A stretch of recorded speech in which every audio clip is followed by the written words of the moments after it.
What's up, everybody? My name is James McCool. I'm the owner of paydirt.ghost.io. Today, we're going to be doing a slate review of Week 11 for the NFL season. This was a week that had quite a bit of chalk, right? Like, Dalvin Cook was very, very highly owned as the highest price or second highest price running back. And of course, Taysom Hill was an excessively popular DFS play for a lot of different reasons, right? There was a lot of controversy with Sean Payton and discussing who was actually going to be the starting quarterback, whether it was going to be Jameis Winston or Taysom Hill. Turned out that it was going to be Taysom Hill, which is a decision that a lot of people were justifying or justified in being skeptical about, right? Like, Taysom Hill is not somebody who has shown a ceiling in the NFL. He'd completed 11 passes or attempted 11 passes in the NFL before starting on Sunday. And he came into this game as the starter, and there was a lot of worry that he was going to be very inefficient, that he was going to end up not running this offense correctly, not being able to do everything that Drew Brees has been able to do over the years. The benefit, obviously, for him was that he was facing the Atlanta Falcons, who everybody loves to attack. The Falcons basically, after halftime, turn into a potato with, like, I don't know, like Mr. Potato Head legs attached to each defender. So it was a pretty good spot for Taysom Hill, obviously, to take over the reins of this offense. And I have to think that that's one of the decisions that Sean Payton had in mind, was going up against this defense for his start. So he was very popular. He was very cheap. He was 4,800 for a quarterback on DraftKings. He was also only 4,500 at tight end on FanDuel, which was silly, of course. But I did talk at length about not playing him at tight end on FanDuel, and I stand by that. He was about 75% owned, I think, median ownership or so in single entry and three entry max contests. And at 75% owned, there's just really not a lot of benefit to having him. Because the median projections had him somewhere around like 18 fantasy points or something like that, which is good. That's good for sure. And the floor was good, but there were a lot of ways that he failed. And we saw in the first quarter that he did very, very badly, and he was very inefficient. And then Atlanta just turned into a whole bunch of pumpkins, which is what it is. But if Taysom Hill gets pulled at halftime because he was exceptionally inefficient and they put in Jameis Winston, everybody who took Taysom Hill is dead in the water. 75% of the field, and you pass them pretty much no matter what tight end you have. Eric Ebron ended up doing okay. Mark Andrews did very well and was going to be chalk before the Taysom Hill situation. So there were a lot of different ways that you could build without Taysom Hill at tight end and still maintain your upside. Taysom Hill got there, obviously. So there are a lot of people that are saying, oh, well, it was a stupid decision to fade him. And it's like, you can't be results oriented on that. You have to play the best advantages that you have. And on FanDuel, frankly, all you had to do was fade Taysom Hill and you were different. Like, you could just build the best lineup that you could have without Taysom Hill. And like, you didn't have to worry anymore about leverage because you were leveraging so much field as is. Not playing Taysom Hill and Dalvin Cook allowed you to play literally whoever the fuck you wanted. And you were still going to be able to have the upside to win a GPP just based off the amount of the field that would be eliminated from those two players if they ended up doing badly. So that's really the way that you need to think about it in GPPs. In cash games, entirely different story. I am showing my cash game lineup right now on the screen. And I mean, obviously, I played Taysom Hill in cash because you would have to be insane not to play Taysom Hill in cash, I think. He was just, or not insane. I shouldn't say that. I've had a couple of people ask me how I got on Taysom Hill in cash, and I'll explain that here in a bit. But he was kind of a de facto cash game play, in my opinion. And in GPPs, it makes it easier to fade somebody in GPPs if you have them in cash, which kind of goes to another thing, which we can talk about later, probably not on this stream. But when you are thinking about hedging in DFS or in whatever, the idea of hedging is making sure that you are not hurt too badly if something that you are underexposed to does end up being optimal. In this case, Taysom Hill, if you are underexposed to them in GPPs, then you play them in cash. That's a natural way of hedging things. I don't necessarily think about it that way in cash games, but I do think about it that way for pros, which are that there are a lot of pros that are very accepting of the risk of fading chalk plays in their MME scripts, in their large field lineups. and then they will end up utilizing that chalk in single entry and 3 max GPPs, which are just another way for them to get more exposure on their cash game lineups, essentially. That is not something that I suggest everybody do. There is a misconception that you should be playing your cash game lineup in single entry and 3 max GPPs. That's wrong for a lot of the player base. Like I'd say like 98% of the player base really shouldn't be playing their cash game lineup in single entry GPPs because it doesn't necessarily have the upside that you need to actually win that GPP. Super high volume guys end up going with their cash game lineup in single entry and 3 max so they can get more exposure and more action on their cash game lineups. They treat it as a cash game with upside. But for the vast majority of the player base, what you should be doing in single entry and 3 max is really attacking the leverage points so you can pass significant portions of the field where the chalk's more concentrated. But that's, that can be like a whole other conversation that we have some other time. So let us kind of talk about the slate a little bit. We'll talk about my cash game lineup, and then I have my GPP lineups here as well, so we can talk about both of them. The plan is to kind of go through my lineups. We'll talk about why I played who I did. We'll talk about decisions that I made. And then I'm wanting to go and look at some subscriber lineups as well. I asked for subscribers to end up throwing me some lineups in the Discord, in the community Discord, so I can review them on stream. So we're going to be pulling those up as well.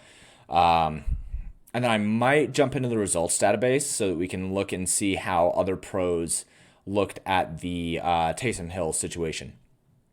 But this is going to be more of a chill stream. I think we're mostly just going to talk through some things and talk a little bit about the previous slate. Toph, if you just wanted to send it in the Discord, just post it in the NFL DFS channel, or you can just send it to me in a DM if you want, and we can take a look at yours as well. If there is anybody watching right now that wants to have their lineup reviewed, either reply to the tweet that I sent from the Paydirt account on Twitter with your lineup, or you can post it into the community Discord if you're a part of the Paydirt community. But we're going to spend some time reviewing some lineups today, because that's important. Anyway, I was right on Myers. His usage dropped off hard. Yeah, Myers, what did Myers do? Let's pull this up really quick. Trinity search tool. Oh, Duke Johnson, my dude. Yeah, I mean, 3 targets, like, I expected more than 3 targets. I expected maybe 5 to 7 targets or something like that. Yards per target was still good. He's a good yards per target guy. I mean, he's going to average somewhere around 10 to 11 yards per target. But yeah, the fantasy points, like, people are chasing this game.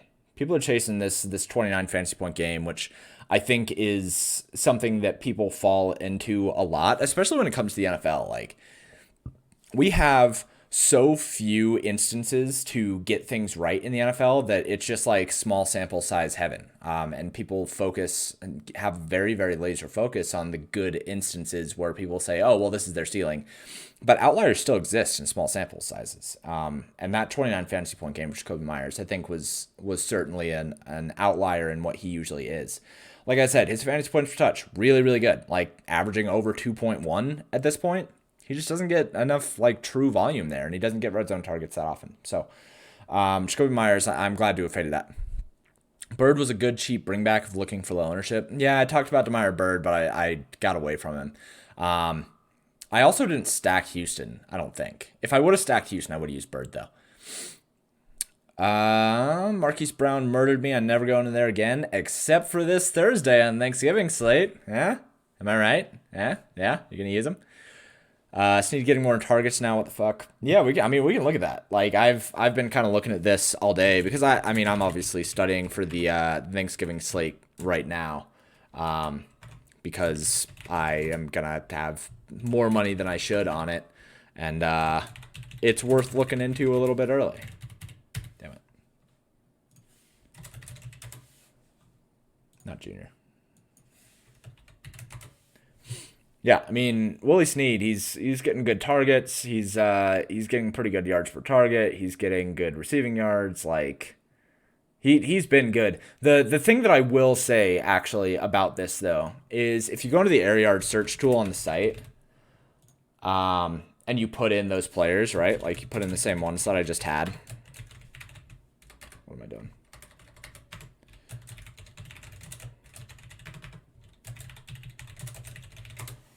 Like Marquise Brown is still getting air yards, right? I mean, he went from this terrible game to having 52% of the air yards. I think he had like 181 air yards in this game or something like that. And then he had 40 and then he had 20. Like he's not getting a lot of targets. The target share is very concerning as Willie Snead continues to get over 20% of the targets. Mark Andrews continues to get over 20% of the targets. But Marquise Brown is still a deep threat. It's not like he's been entirely eliminated from this offense. It's not like he's entirely eliminated from his role. They just have not been utilizing him near enough. Like the ADOT is still really, really good. PPR points just are not there yet. And he is a deep threat. He's somebody who last year he was a deep threat. We know what he is. And like, I don't know. I just think that it's important to understand and keep in context what Marquise Brown is and what he brings to this offense and like who he is. And understand that on a slate like the Thanksgiving slate, where people are not going to be on him, they're going to be on Mark Andrews, and they're not going to be stacking the Ravens. Like, well, I'm gonna talk plenty about Thanksgiving slate later on, but Marquise Brown is fucking great playing Thanksgiving slate by a lot. Let's see, Lamar inaccurate AF also. Is he inaccurate?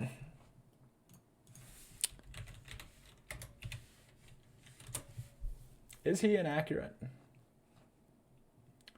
Let's see. Man, he might be inaccurate. Well, no, expected completion percentage around 65%. That's not too bad, actually. I think he's obviously regressed a little bit from last year. Like, he played way over his head last year, but 65% expected completion percentage is not terrible, especially when you have average intended air yards as deep as he does at 8.8. Like, he is throwing the ball pretty deep down the field. It's just not connecting. So I think that's worth considering. Duke versus Detroit going back to the well. Damn straight. It's going to be great leverage off of the Houston stacks. I do NBA too. Oh, yeah. Yeah, of course I do. I do everything, man. Which, we have NBA coming up here pretty soon. And then I have some things in the works for NBA as well. So anyway, let's get to my cash game lineup here. So I think I won 80% of my cash games in this last slate, or something like that, like 75 to 80%. I have a 77% win rate in head-to-heads so far in the NFL year, which is obviously incredible. I don't think that I'm going to be able to maintain that. I think that probably drops down to 70% here pretty soon. And with my luck, it's when I have way too much money on the Thanksgiving slate that it all comes crashing down. But it was another really good week in head-to-head. So I ended up with Taysom Hill, Dalvin Cook, Duke Johnson, Keenan Allen, Brandon Cooks, Jacoby Myers, Mark Andrews, Kalen Ballage, and the Eagles defense. And this lineup is up against a very good player who pulled my head-to-head. This is Crafty Lefty, who is, he's obviously a very good player.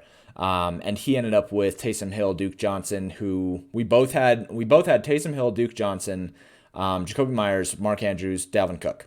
The differences here is he ended up with Devontae Adams, Justin Jefferson, and Adrian Peterson, whereas I had Keenan Allen, Kalen Ballage, and Brandon Cooks. So a 3v3 mostly decided the difference in cash here. Going with Taysom Hill, the reason why you go with Taysom Hill in cash is, one, he should have been the most popular cash game quarterback by a long shot. As soon as you have a starting quarterback under 5K that is not just like fucking gross, like you don't play Joe Flacco in cash most of the time, but you should probably play most quarterbacks if they are starting in cash if they're under 5K, especially if they're up against the Falcons or up against a defense that people think is really, really bad. So Taysom Hill in an offense that has Alvin Kamara and Michael Thomas, who can clean up a lot of his mistakes and was going to be very, very high owned, or should have been. I don't actually think that he was as high owned as he should have been. He was a pretty easy decision for me. But I started this lineup with Dalvin Cook, Taysom Hill, Duke Johnson, Keenan Allen, and Brandon Cooks, Jacoby Myers, and Mark Andrews. Like, I posted, I'm pretty sure, if we go and bring up my team notes here, and these are the team notes that I send out to all the subscribers over at the site. I I had an edit early on, and this is what I thought should have been like the cash game lineup, right? Taysom Hill, Dalvin Cook, Duke Johnson, Keenan Allen, Jacoby Myers, Mark Andrews. Like that was where everybody should have started in cash games this week, in my opinion. It was a very, very high owned core. Taysom Hill, actually, I thought should have been higher owned than that. Dalvin Cook was an obvious chalk piece. Keenan Allen up against the Jets, very obvious. Jacoby Myers was projecting as one of the highest owned wide receivers on the slate, so he was pretty easy to put in as well. And Mark Andrews was projected as the highest tight end by a long shot. So when you have all of this chalk, those who have been following along at home, I just stack up as much chalk as I can in cash and make some informed decisions based on what I think the field should be doing. And this is where I came to. Like I said, there might be a Duke Johnson versus Kalen Ballage debate, but everybody else is locked in. Some heavy chalk defenses I personally will not be able to afford, so that's my concession in cash games this week. You can come together to a perfectly optimized $0 remained lineup with his core, so I feel good about that. That perfectly optimized lineup is right here. The decisions that I made outside of that were Brandon Cooks. Obviously, he projected as very highly owned, so that was a pretty easy decision for me as well. And he was on a Houston team that was going up against New England, who allows a lot of explosive passing. So that was a decision that was pretty easy to make. I did end up going with Kalen Ballage and Keenan Allen, which was mostly just that Kalen Ballage projected as pretty highly owned, and it's the fucking Jets, so you can do whatever you want against the Jets. And then I could only afford the Eagles. And I thought the Eagles were in an okay spot here against Cleveland. Cleveland is a team that I don't really respect in terms of their upside. I don't think they're going to score a lot of points, and Baker Mayfield makes a lot of mistakes. So getting in this lineup, that was a pretty easy decision. Like I said, there was only like, 3 spots that really I was going to be able to get away from. These guys all made a lot of sense once you plugged in Brandon Cooks here. Like the last 2 spots just made a lot of sense. So that was a pretty easy decision for me to make. Peterson Gross. Yeah, I thought Adrian Peterson was a shitty play, like a really, really shitty play. So it was pretty easy for me to just like not play him. Haven't been getting the notes. Where do you send them? I post them every week, man. I just post them to the site. Sometimes I will send them in an email, but I'm trying to get more people to go to the site and like stay on the site a little bit longer to help out my SEO numbers. So I've been posting them site. When I post them, they are usually the morning of the slate. That's going to be the same thing with Thanksgiving. I do plan on providing team notes for Thanksgiving as well. So they'll be posted here on the site. It should be the top post, and you can just go in and there's notes on literally every single team on the slate, every single team, 3,000 words or something like that. There's a lot of words. So yeah, you can always just find them the morning of. It's a pretty comprehensive thing, and I think that everybody should be looking at it. Let's see, I thought you said defense. With defense, you said not to target low volume passers. I don't, but in cash, it's different. When I looked at the way that cash games were going to be sorting out, the Eagles ended up being kind of up there in cash, and I think that they had, like, going up against a team like Cleveland, who I don't think is going to put up a lot of points, is a pretty decent starting point for a defense. And they were just somebody that I could afford. Frankly, I don't really care that much about defense. The only defenses that I wanted to prioritize were going to be Washington or the Chargers. I couldn't get either one of them, so I ended up not going with either one of them. But the Eagles against Cleveland, where I think that Cleveland is not a high upside team, I'm okay using a defense against a team that I think is not high upside so that I can secure at least a couple points, even if they don't get interceptions or sacks or whatever. But in GPPs, yeah, definitely, you need to target some high volume passers for sure.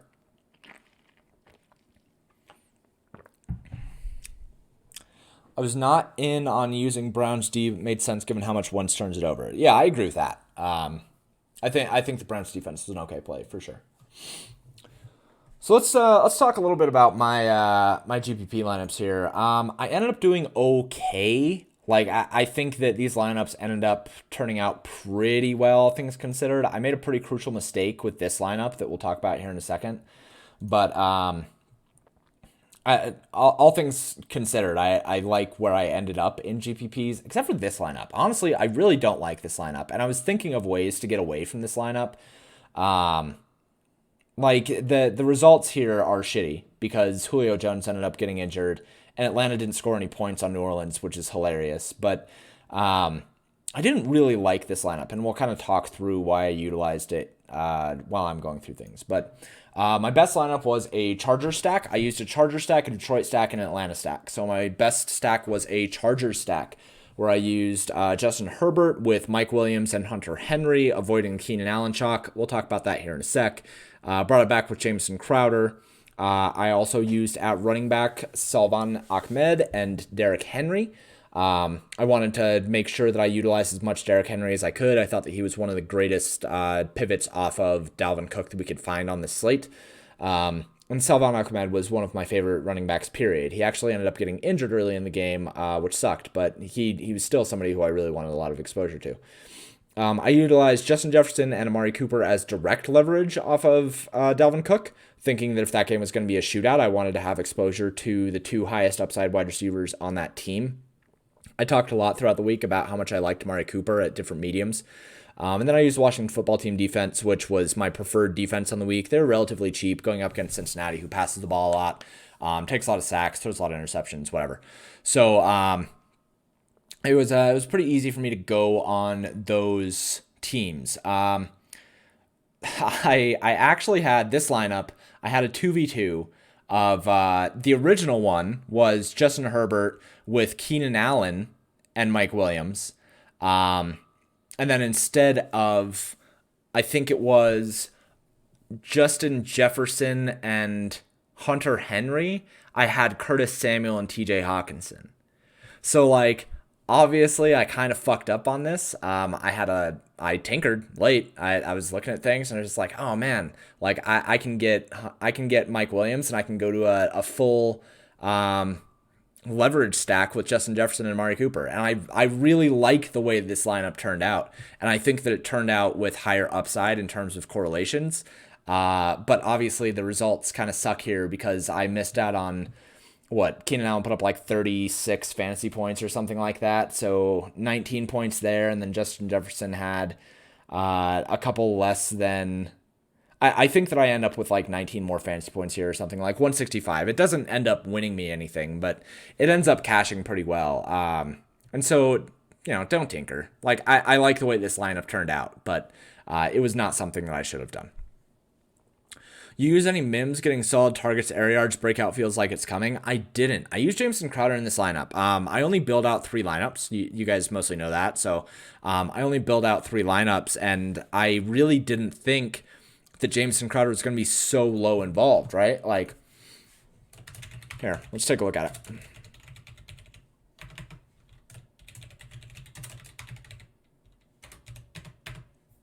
And Brashad Perryman.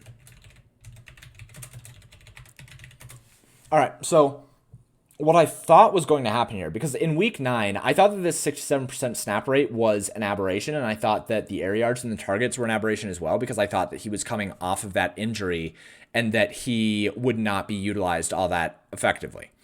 Carter might be still dealing with the injury. See, I thought that the bye week off of that was going to heal him from the injury. And I mean, Jameson Crowder, like, when you throw him in for the entire year, like, his opportunity has been so good and so consistent all year. His PPR points have been fantastic on games where he did not leave injured or get unlucky. And even here, like 27-33, 23-33, 26-26, or 26-23, 41-40. Like, he has had good averages, and then in these most 2 recent games, he's just come crashing down to earth. And I thought that this week 9 was going to be an outlier because of him coming back from injury, and then they have this bye week where he can get right. He played 93% of the snaps, still only had 5% of the air yards, 7% of the targets, in a game where they were trailing the entire time. And my justification for not using Denzel Mims is, okay, he had this performance because Jameson Crowder wasn't fully healed. But then Denzel Mims comes out and has this, where he had 50% of the air yards, 30% of the targets, basically, and 10 PPR points. So it looks like it's probably Denzel Mims who is taking over, but I'm not entirely sure. I don't know if Jameson Crowder is still dealing with something. I don't know if that injury is more than what they let on. Brashad Perryman is still somebody who is always going to have high upside. He's playing a lot of the snaps as well. But I didn't play Denzel Mims because I thought that it was Jameson Crowder being injured was the reason why he had so much in week 9. And I was wrong about that. So I end up not using him. If I would have used him here, I likely can just go straight up from Mike Williams and then take Keenan Allen and have a much better lineup. But I thought that Jameson Crowder was going to be a low-owned leverage, and I fucked up. It is what it is. I'm not right all the time. So I consciously avoided Denzel Mims there and played Jameson Crowder instead. But this lineup, like I love the way this lineup turned out. Like, and you know, with Denzel or with Dallas and Minnesota almost going into overtime, like Amari Cooper and Justin Jefferson were like a combined 30 yards away from hitting their bonuses and making this a really, really good lineup outside of Jameson Crowder. The upside here was really, really good. I really liked this lineup. It was, of course, the first lineup that I built. Would I mind reviewing NARLT 182 in the Millie Maker? Yeah, of course. I can do that. Here was my second lineup, which was a Detroit stack. Detroit scored 0 actual real-life points, which is hilarious. Matthew Stafford ended up 178 yards and 5 rushing yards, 7.62 fantasy points. Paired him with Marvin Jones and TJ Hawkinson, brought it back with DJ Moore. DJ Moore ended up going off 24.8 fantasy points, which was great at 4% ownership. I surrounded that with Devontae Adams and Michael Pittman as a secondary stack, and then I used my core running back stack of Salvon Ahmed and Derrick Henry. I also used the Titans defense here, which I just paired with Henry because it fit and because the correlation there was probably fine. This lineup, again, I think works out really well in theory, right? Like Matthew Stafford against this Carolina team who is allowing the most explosive passes on the slate. They had the best explosive pass advantage on the slate. Really liked utilizing that. They were all relatively low owned, right? Like Hawkinson is the highest owned player in this lineup at 13%. Matthew Stafford at 1%. I'll take those numbers any day. DJ Moore starts going off. Carolina gets a lead early. You think that the Lions have to pass in the second half to come back. It all played out really, really well. My general philosophy is that I don't really think that the Lions are going to be passing unless they're down at halftime. So it's always important to bring it back with another player. And that worked out swimmingly in this situation. The circumstance did. The points ended up not being there, and that's okay. Devontae Adams and Michael Pittman Jr., another very competitive game. Michael Pittman Jr. basically had like one good deep touchdown and then nothing else for the rest of the game. And that's just what the Colts do. I talked about it at Line Movement as well as in my team notes and as well as in my Recipe for Success video that it's hard to utilize anybody on Indianapolis just because they pass the ball to so many different players. Like they have like 12 guys touch the ball in any given game. So that's always frustrating, but I liked the combination there, and getting Devontae Adams 13% ownership is pretty nice. Other than that, I mean, this is a pretty standard lineup. I talked about this in multiple different ways, and I liked the way that it was put together. It just didn't end up paying off. Third lineup, Atlanta stack. Went with Matt Ryan, Julio Jones, and Calvin Ridley. Brought it back with Michael Thomas. I ended up using Salvon Ahmed and Antonio Gibson. This one I just straight up couldn't afford Derrick Henry. The combination of Julio Jones with Michael Thomas and Calvin Ridley was too expensive, and I wasn't able to get up to Derrick Henry by any means. I also used secondary stack of Eric Ebron and Chris Conley. I talked about utilizing the Pittsburgh-Jacksonville game as secondary stacks rather than main stacks. I thought that both Chris Conley and Keelan Cole were going to be pretty good, low-owned, cheap flyers that people could take advantage of. Obviously, they ended up not paying off. Jacksonville only scored 3 real-life points, didn't score any touchdowns. But the process was there for Eric Ebron and Chris Conley as secondary stack. And then this one I was able to afford a Chargers defense, which was fine. I mean, 8 fantasy points. This stack, it was the last stack that I built. And yeah, how come no Houston stacks? I didn't want a Houston stack, even though it projected very, very well for me, because I felt that I was going to be pigeonholed into playing Jacoby Myers. And I thought Jacoby Myers was straight up the worst play on the slate. I said it multiple times in multiple different areas that I thought Jacoby Myers was about the worst play that you could have on the slate. And utilizing a Houston stack kind of meant that there was no other way to build a lineup outside of him or Demire Bird. And I really didn't want to play Demire Bird because I think that he has not gotten the opportunity that he has needed. Obviously, he ended up going fucking nuclear, which is great, but it's an outlier performance, and it wasn't something that I was ever going to be thinking would be in the realm of acceptable range of outcomes, because it was an outlier. So no Houston stack. I decided to go with an Atlanta stack instead, hoping that people were going to be on Taysom Hill and be on Alvin Kamara. Because on Taysom Hill or Alvin Kamara, and hope that the passing game was going to end up nullifying the rushing attack for the Saints, and they would have to be passing.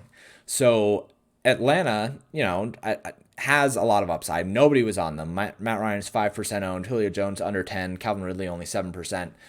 Like, it's a really high upside stack, and I could bring it back with Michael Thomas, who I thought was also going to be very low owned on a game with Taysom Hill starting at quarterback, who I thought was going to be inefficient. Everybody thought was going to be inefficient. So Michael Thomas was going to end up not being a very good play.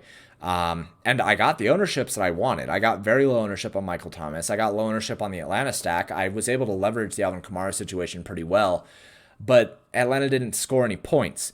I will admit that I kind of built this lineup just thinking a little bit blindly. I was running out of time because I had to write my notes and take care of my stuff that morning. And that is one of the pitfalls of not allocating your time correctly, is you end up on stacks like this where if it goes off, then I feel good, but I will be honest in saying that I didn't feel good building this lineup. And that's something that I think people can learn from when we're doing these lineup reviews, is talking through an instance where somebody like me, I'm even very sure of the way that I build. I know my process. I know what I like to do. And even people like me can end up putting themselves in a position where they don't build a lineup that they like and make a mistake. So it's okay to make mistakes. It's okay to learn from mistakes. It's okay to think about them and admit them, because everybody makes them. Are high Vegas total chalk games as a secondary stack a general good strat, or is that game being popular offset it? No, I think that it kind of depends on the ownership of the quarterback for the most part, but the way that I look at it is there are kind of three parts to a lineup. There are your main stacks, right? So you have your main stack you build around. You have your running backs, or you have your secondary stacks, right? So those are kind of like the three parts of a lineup. So the way that I want to do things typically, and the way that I want to think about things is, okay, if I have popular running backs, then I'm going to want a very different main stack or a very different secondary stack. If I have a very popular secondary stack, I want a very different set of running backs or a very different main stack, right? So if one of those three pieces is going to be very popular, then I want to make sure that one of the other pieces is not popular. I just thought that it was a good idea to kind of talk about that. I don't necessarily think that high Vegas total chalk games as a secondary stack is a good strategy in general, but I think that it is something that you can utilize when you have already gained leverage in other spots on the slate. So like this last week, you could have used like Mark Andrews, and who did the Ravens even face? I don't even remember. I'm trying to think of other popular ones. Like you could use like a Jacoby Myers and Will Fuller secondary stack. If you would have used Derrick Henry and Antonio Gibson or something like that, or Salvon Ahmed or Antonio Gibson as your running back, since you already are different enough at running back, you don't really have to worry about how chalky your secondary stacks are. Saw winning lineups had Moore and Samuel without Walker. Would you ever double wide receiver without a quarterback? Fuck no. Don't look at winning lineups. That's a big mistake people make. When you look at, when you're trying to study what worked and like what smart people are doing, go to results database. Like I'll show you how to do it right now. Go to results DB. I already have this typed in because I've gone here plenty of times. But if you go to results database, rotogrinders.com, results database, site, DraftKings, date, and then you put in the date that we are looking at. So when was this slate? The slate was 11, 21, 22, 11, 22, I think, I'm guessing. Yeah, there we go. So what you do is you go into the results database on RotoGrinders. I'm pretty sure that it's free. And you go to the slate that you're looking at, which this last one was on 11/22.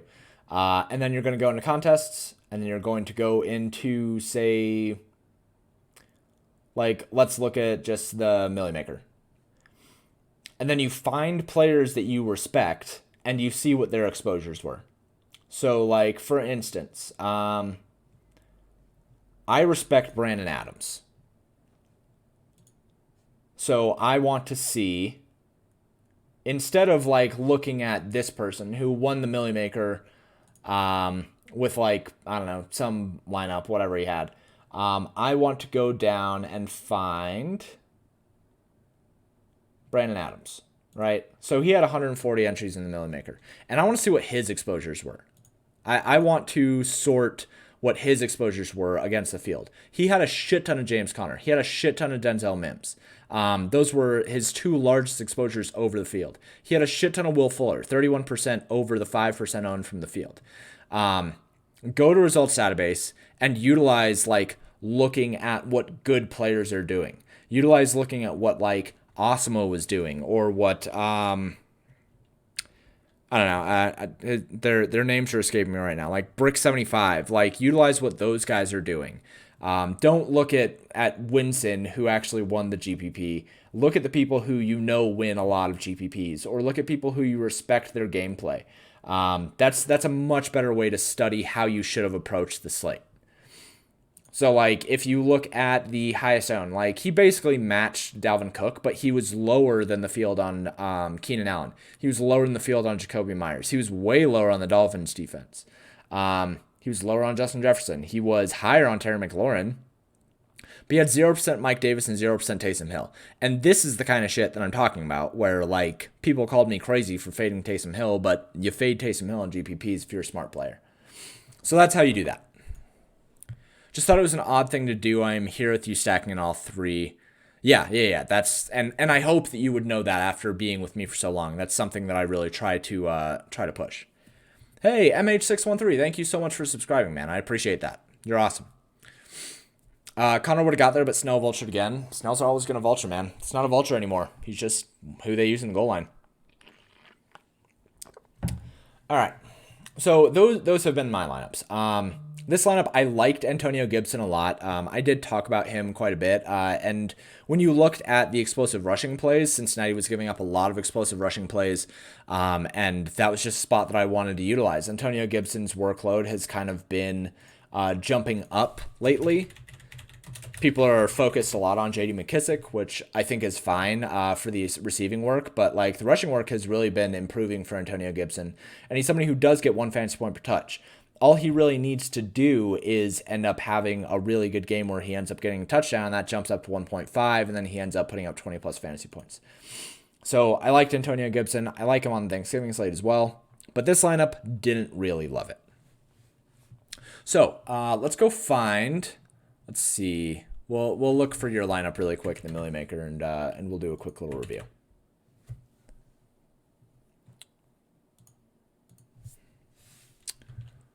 Was that NARLT? Oh, this isn't the Millie Maker. Just kidding. Hold on. Yeah, we'll go do that.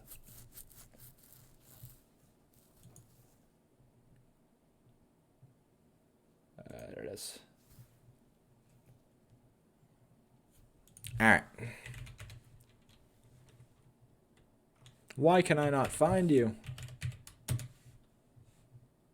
I can't find your lineup. Do you follow me on Twitter? If you do, you can, like, send me the lineup, and I'll find it really quick in my DMs.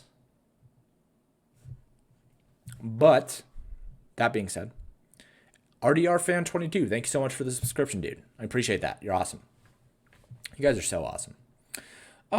Let's grab some lineups here from the Discord.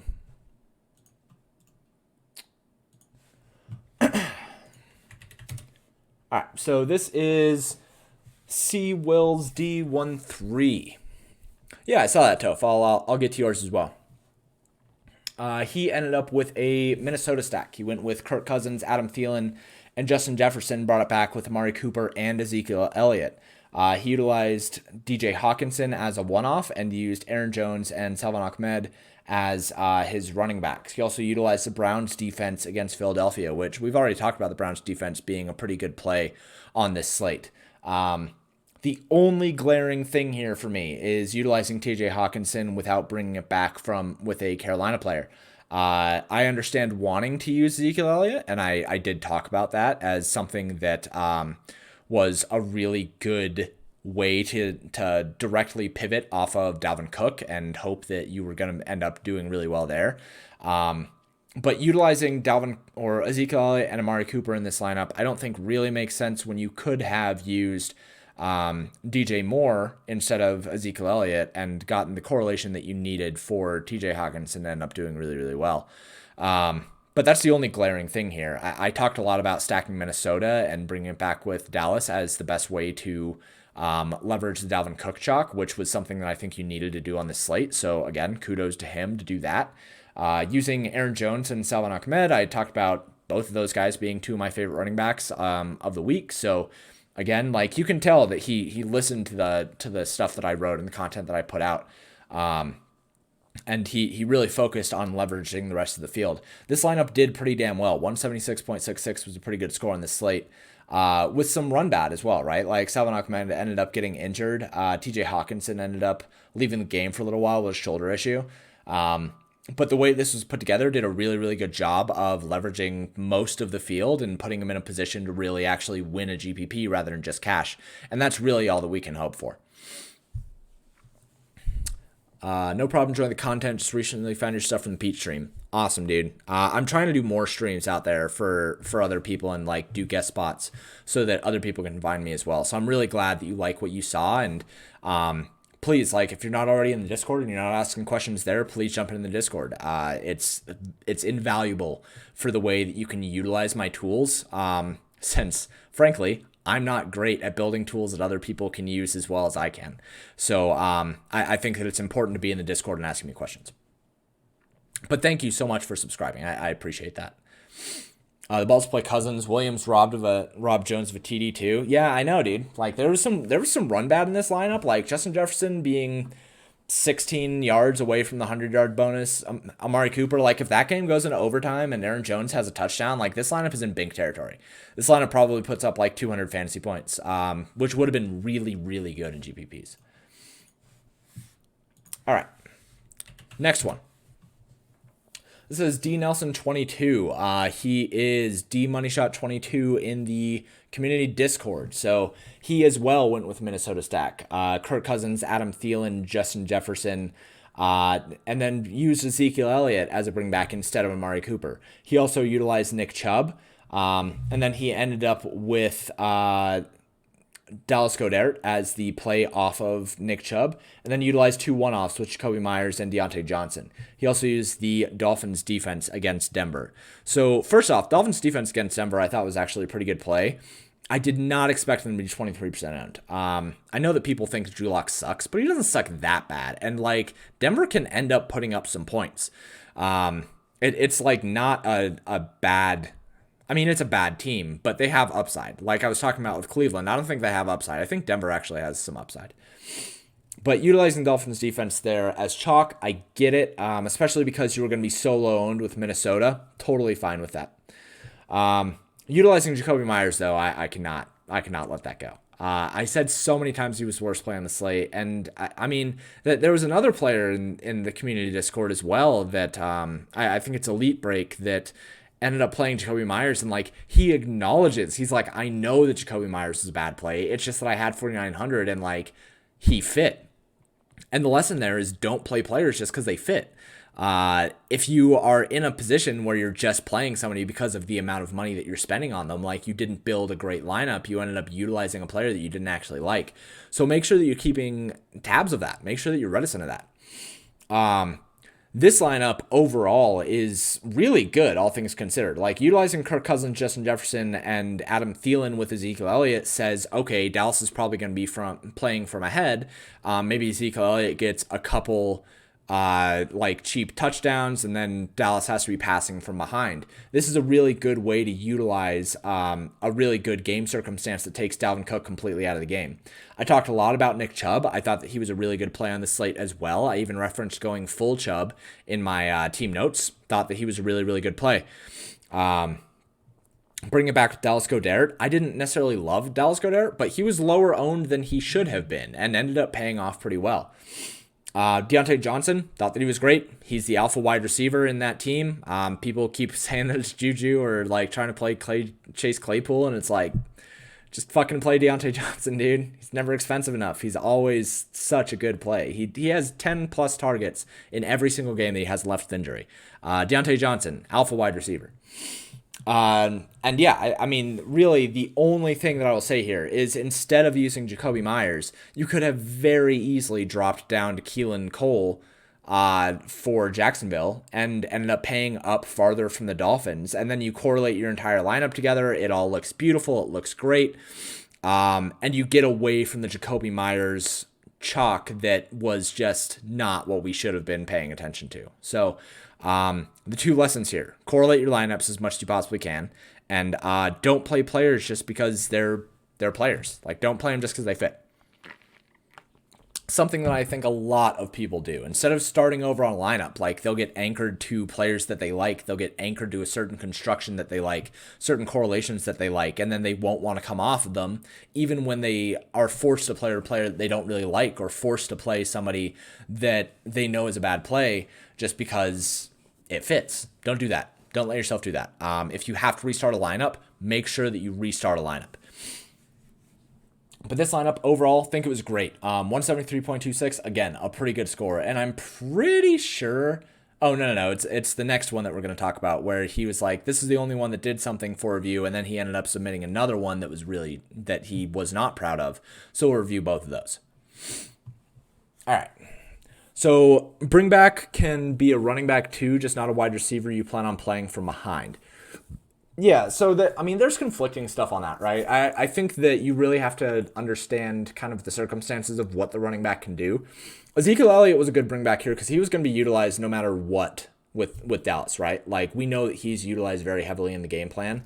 So utilizing him is going to make sense in terms of a comeback. And it works even better when you can put it in a position to remove a leverage point from the other game, right? So utilizing Ezekiel Elliott in this instance, when you build it this way with a Minnesota stack with Ezekiel Elliott coming back, that is a really good way to say there's no way that Dalvin Cook is going to be able to be effective in this game because he's going to be taken out of the game since the rushing game won't matter when Dallas gets up and ahead.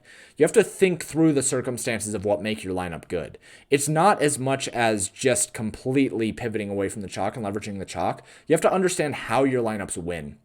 And you have to understand what needs to happen for your lineup to win. And if you can't put together a lineup where you can say this is how this lineup ends up beating everybody else in the GPP, then you shouldn't build that lineup. This lineup had a very clear and concise way that it was going to take Dalvin Cook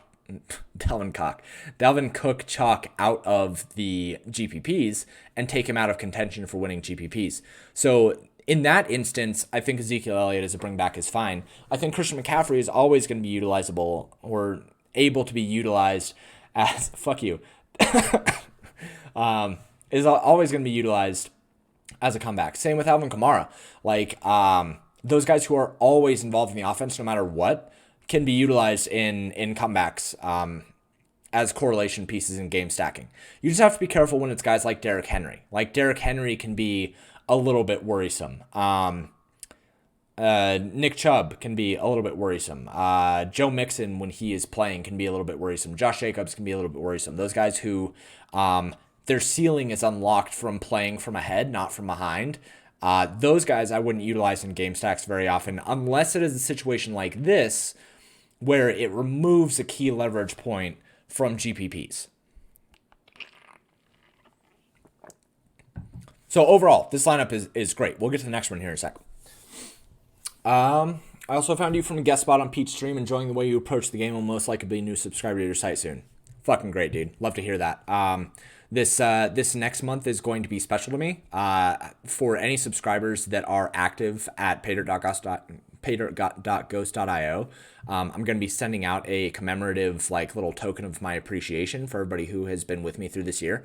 And it also leads into next year, which is going to be a year of a lot of growth and me trying to like push things forward. So I say it all the time, but I appreciate everybody who supports me and believes in me and believes in the stuff that I build.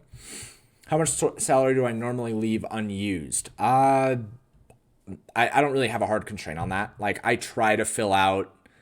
I won't leave more than 1,500 most weeks. In Showdown, it's completely off table. Like I don't give a shit about salary. But in main slates, I usually try to be within 1,500. I usually end up with like 700, 800 left, something like that. But I mean, it's arbitrary. It doesn't really matter. What's one thing you think people are not utilizing enough in large field GPPs, strata process, etc.? That people still aren't correlating enough. Like people still aren't stacking enough. People still aren't using secondary correlations enough. Like it's kind of a cop-out answer, but when you look at the lineups that are winning GPPs, like they're utilizing correlation to the maximum. The thing that you really need to be reticent of and like paying attention to is trying to, how can I say this? You want to have as few things go right for you as possible in order for you to do well. So like if you were to build a lineup that was entirely uncorrelated, like it was just 10 players that were not correlated at all, you need 10 things to go exactly your way in order for that lineup to do well in GPPs.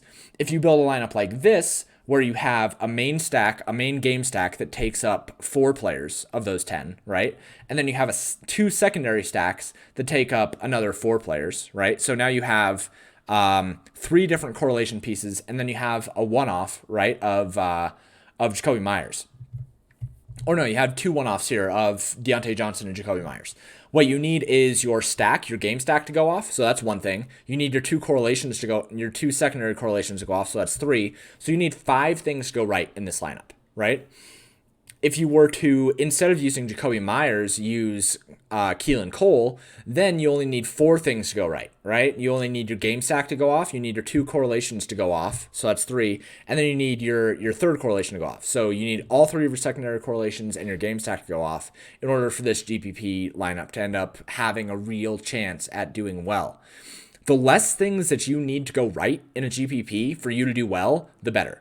And it's something that I try to like really force forward in the community of trying to correlate things together and not trying to predict the future. Your job is to predict as little of the future as possible. Like my job is to give baselines for the future to play off of. Your job is to make sure that you are trying to predict as few things as possible so that you can do well. So I think that's probably still the biggest thing people are not doing. Is they're just straight up not correlating enough. If I were to give like an answer that was maybe not as much of a cop-out, I would say that people are probably still playing off of projections too much, which like as a content provider, I think that a lot of people, when I say that projections aren't really that important, people just kind of look at me and they're like, oh, well, do your projections suck? And it's like, no, my projections are really good, but they're like the 3rd most important thing that I use every single week, if not like the 4th most important thing that I utilize. Projections, I think people lean too much on projections, and I think that people are trying too hard to build the best projected lineup rather than the best lineup for GPPs. Which I can talk about like later on, but I think that is like one of the other things people are making a big mistake on is leaning too much on GPPs. So let's move on to the next lineup, and then I'll catch back up on some other questions. So this is DMSB. He's a relatively new subscriber over at the community, and this is the lineup that he is not proud of this week. So he ended up doing Carson Wentz with Jalen Reagor and Dallas Goedert. He brought it back with Nick Chubb, so there's his game stack correlation saying that Cleveland is going to be up and Philadelphia is going to be passing from behind. He utilized Derrick Henry, who I loved this week. I pitched him everywhere. Devontae Adams, Michael Pittman as a secondary correlation, and then Michael Boyd as a one-off. He utilized the Titans defense, which I think he probably did for the same reason why I did, of correlating it with Derrick Henry.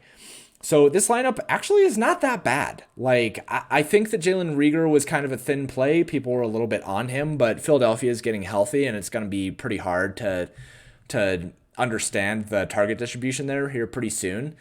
But I don't think that this lineup was bad. Like it's built basically in the same way the lineup that we just reviewed was, right? Where he has a team that is going to be playing from behind, and he played the other running back that he thought was going to be playing from ahead.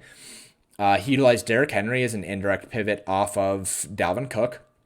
He utilized secondary correlation of Devontae Adams and Michael Pittman, which I had myself, and I thought was a really good secondary correlation.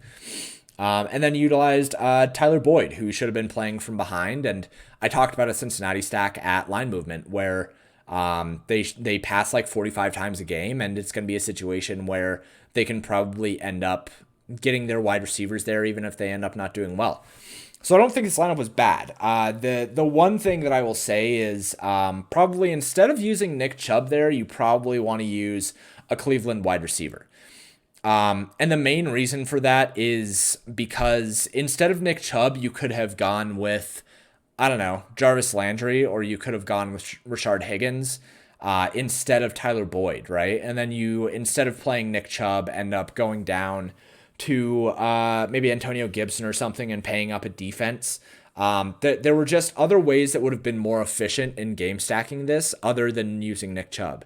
And I liked Nick Chubb a lot. I just think that with this kind of a lineup construction, it forces you into using a one-off when you could have correlated it a little bit better by using a wide receiver from Cleveland instead of Nick Chubb. Or you could have used Antonio Gibson instead of Tyler Boyd, because running backs are fine as one-offs. And I probably would have preferred to use Antonio Gibson in this instance rather than having a one-off wide receiver. But this lineup really is not that bad. Like, you can choose to use whatever stack you want to use. Philadelphia, in a vacuum, was not the worst stack in the world. They were relatively cheap. Jalen Reagor was cheap. Dallas Goedert was cheap. And Philadelphia passes quite a bit, and they pass a lot in the red zone. So I don't think this is the worst lineup on the planet.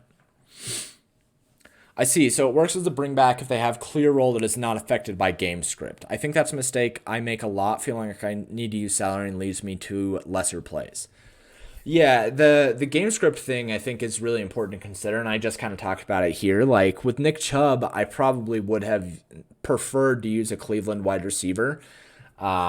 Just because, like I just talked about and explaining why. And then also, Nick Chubb is very game script dependent, where if he has a big lead, then yeah, it works out great. But it just probably makes sense not to utilize Nick Chubb in this lineup and to use a Cleveland wide receiver. Yeah, I have a hard time finding a balance between correlation versus raw point projection for secondary stacks one-offs. That was one of my biggest mistakes. Yeah, it's something that I think I can't blame consumers for still doing it, because that forever DFS has been about point maximization, and every content company in the world says, "Oh, my projections are awesome. My projections are here. My projections are here." They push projections. They push projections. And I can't really blame consumers for still wanting to utilize projections in GPPs first and foremost, because they feel like it gives them something to believe in, and they feel like it gives them something that is concrete to play off of, something concrete that they can see to understand why a lineup is good or bad. It's a very binary thing. The thing is, there's nothing binary about GPPs. There's nothing that says that you have a good or bad chance in a GPP outside of building a lineup that has a chance to beat other people, which is why I really, really preach in my community and in the content that I put out that the idea is beating other people. The idea is not building a lineup that projects well. The idea is building a lineup that beats other people when it works out well, because you can't predict the future. You can't put yourself in a position to where you can like say for sure that I don't know, Carson Wentz is gonna project for 25 fantasy points and like he's gonna score 25 fantasy points. You can't do that. You can only put yourself in a position where when things go right, you beat the rest of the field. And that's why I focus so much on game theory. So yes, I would say that game theory is significantly more important than projections. Projections are important in their own right in 1v1s and 2v2s and understanding who to play in your stacks. You should be looking at projections for like wide receivers. Like if you're going to stack a team, who's the wide receiver that makes the most sense? Oh, these projections say it's this wide receiver, I should use them. That's where projections matter. Projections can matter in cash games if you utilize them for putting them into an optimizer and having the best lineup spit out for an optimal that only beats 55% of the field. That's fine as well, maximizing your projections. But in GPPs, there's so much more nuance and so much more game theory that matters in beating the rest of the field and beating other players, that focusing on projections puts you at a disadvantage because it's something that everybody else is looking at and something that can force you into making suboptimal decisions like playing Jacoby Myers. So that's kind of my spiel on projections and how the industry has kind of forced it down people's throats. And I used to do it too. I do it still now. Like I still reference projections, but I try really hard to get away from it. All right, let's do a couple more lineups here. So this is Parzival in the community Discord. 10,000 hours on DraftKings. He ended up with a pretty damn good stack. With a Los Angeles Chargers stack. With Justin Herbert, Keenan Allen, and brought it back with nobody. That's a problem. He did have a secondary stack of KJ Hamler and Jakeem Grant. I ended up talking about that quite a bit as well. I thought that KJ Hamler was one of the best plays on the slate, 10 targets in back-to-back games. He also utilized at running back Ezekiel Elliott, James Robinson, and Derrick Henry. All running backs, which I liked. I talked about Ezekiel Elliott as a great leverage play off of Dalvin Cook. Talked about James Robinson and the opportunity that he was getting. Talked about Derrick Henry being one of my favorite running backs, and then he ended up using the Browns defense. So, like, the main thing on this lineup is that there's just not any correlation for the Charger stack, right? Like, utilizing Justin Herbert and Keenan Allen is great. Like, that took up a whole lot of the scoring for the Chargers. But Justin Herbert's a quarterback that has to pass for a lot of touchdowns to find a ceiling. So, first off, you need to utilize two passing options with him in your lineups. Instead of TJ Hawkinson, you could end up going with Hunter Henry, and that would have given you the two players that you needed to utilize in this to really find the maximum ceiling for a Los Angeles Chargers stack. And it wouldn't have cost you anything different. I think that TJ Hawkinson and Hunter Henry were pretty close in price. So that's one thing. And then you could have also brought that back with Denzel Mims instead of utilizing Jakeem Grant, which would have put you on KJ Hamler as a very cheap one-off that is getting 10 targets back-to-back. I probably would have then also changed up, instead of using James Robinson, utilized Devontae Parker, which I think would have given you plenty of correlation on a secondary stack. And then you put Hunter Henry there and have Hunter Henry and Ezekiel Elliott as your running backs. So there's just a lot of missing correlation here. Like, you just need way too many things to happen. It's like I talked about a little bit earlier in this video, where you just need too many things to go right in order for your lineup to find its ceiling. If you think Justin Herbert's going to find his ceiling, then you probably think that multiple wide receivers are going to end up doing well for him. So you utilize him, Keenan Allen, Hunter Henry, bring back Denzel Mims, have your game stack, and then you can do whatever you want with the rest of your lineup, with the rest of the pieces. But you really got to have that full correlation. Otherwise, you're not building to the ceiling of your lineup. You're not building to the ceiling of like what can possibly be a good lineup.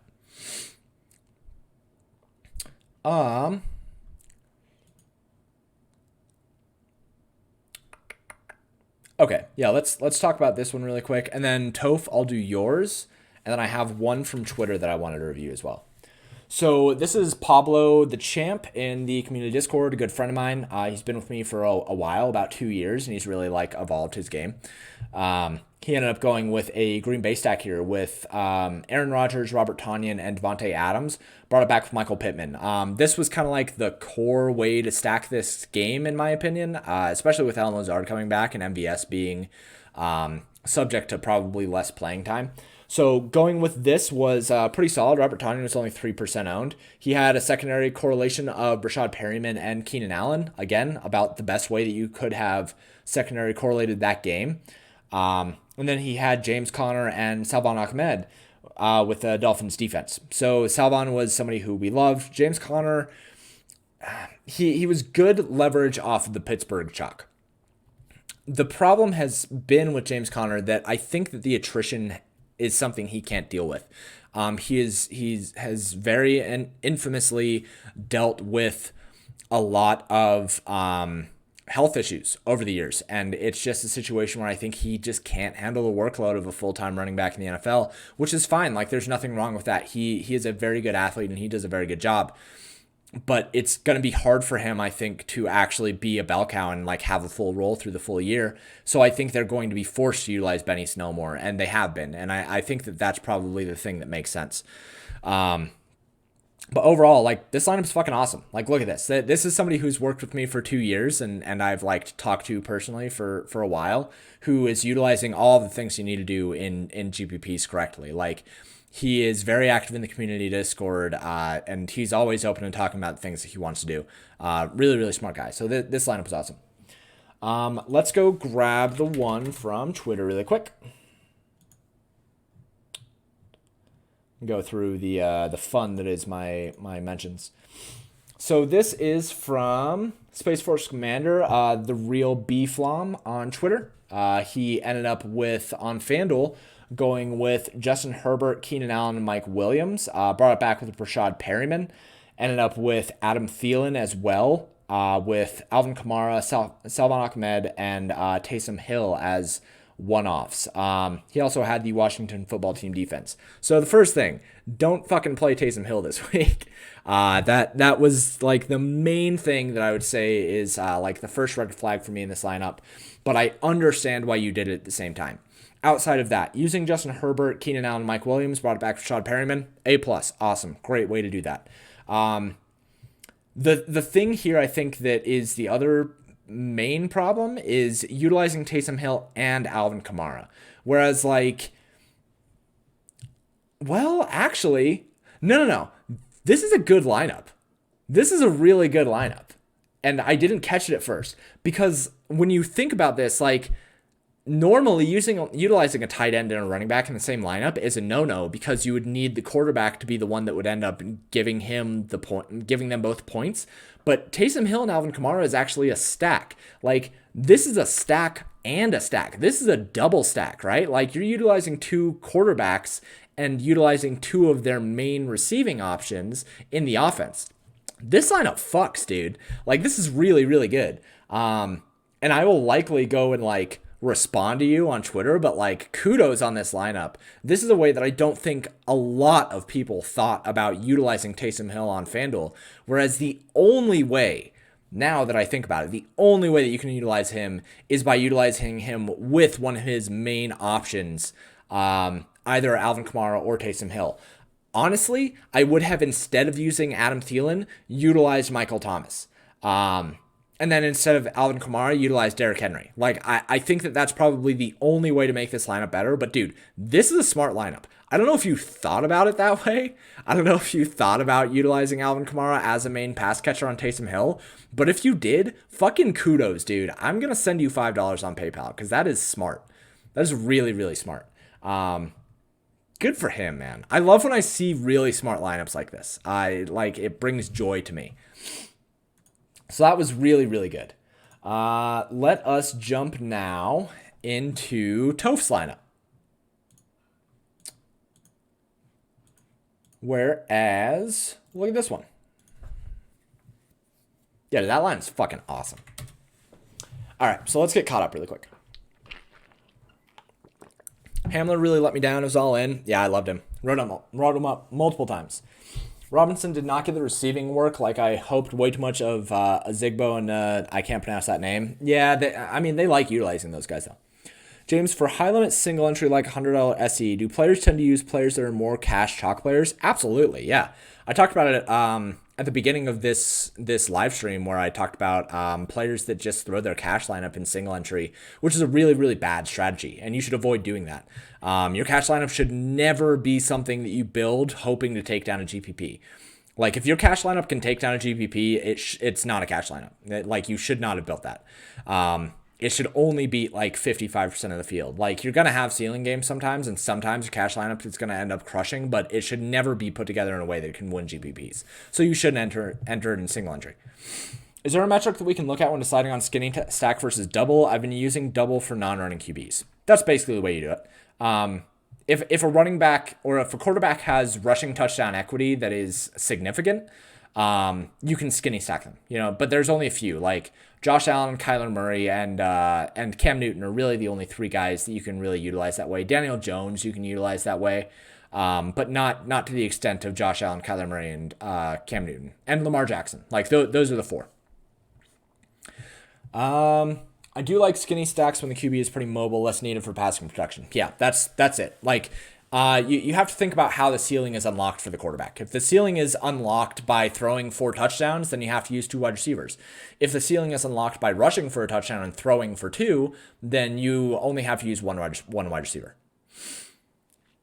I also did they did some packages where Hill was a wide receiver and Kamara had option pass to him. Yeah, that lineup. Fuck, dude, that lineup is great.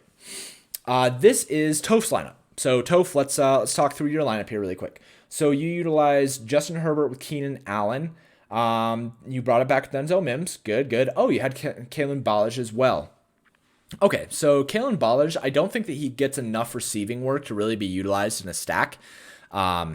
Normally what I tell people is for running backs, you need to have anywhere between 6 and 10 average targets for a running back to really be utilized in a passing stack. And moreover, they need to have a lot of receiving red zone work. That's the big kicker. Like, if they can catch touchdowns, then they can be utilized in a passing stack. Otherwise, avoid using running backs with your stacks. You also utilized Aaron Jones and Dalvin Cook as the running backs. And you had Dalton Schultz as, I hope, a correlation on Dalvin Cook. I hope that's the reason why you did that. And Aaron Jones with Michael Pittman. So yeah, this lineup is correlated really, really well together. The only thing that I think is a little bit of a red flag is using Kalen Ballage in your stack here. Now, I think that you can say that you use Kalen Ballage and Keenan Allen with Justin Herbert as a way to say that the Jets are just ass trash. And you just think that the Chargers are going to be able to use whatever they want. And I get that line of thinking, but I would rather you utilize either Mike Williams or Hunter Henry with this stack instead of Kalen Ballage and going down to Salvon Ahmed, who I think you probably could have afforded if you would have gone Hunter Henry over Darren Schultz and dropped Kalen Ballage to Salvon Ahmed. 18 targets in 3 games. But does he get red zone work? That's what I want to know. Oh, spelled that wrong. Well. So he is averaging, week 11 he had 8 targets. He only had 1 red zone target. That's the thing that worries me. Like Christian McCaffrey and Alvin Kamara are really the guys that I really want to utilize in a passing stack. But 8 targets in this game, like I can't knock this. I think that coming into this game, I would not have said to utilize him in passing stacks just because 3 and 6 is not all that much. He only had 1 red zone target. But after 8 targets, like now it's more of a discussion, right? But overall, this is a really good lineup. Like correlating Aaron Jones with Michael Pittman and Dalvin Cook with Darren Schultz, along with correlating Justin Herbert, Kalen Ballage, Keenan Allen, and Denzel Mims. Like this is a really well put together lineup, dude. And it scored 179. Like this is a really good lineup. And I think that you have already learned a lot from just like hanging out in the Discord and reading my stuff. So that is going to do it. I've been going for a little over an hour here. So I appreciate you guys all tuning in. I appreciate you guys subscribing, hearing me talk about the things that you should and should not be doing and putting trust in me. I already have the models up for the Thanksgiving slate that happens on Thursday. Those will continue to receive regular updates. I'm also going to do a team notes write-up for it.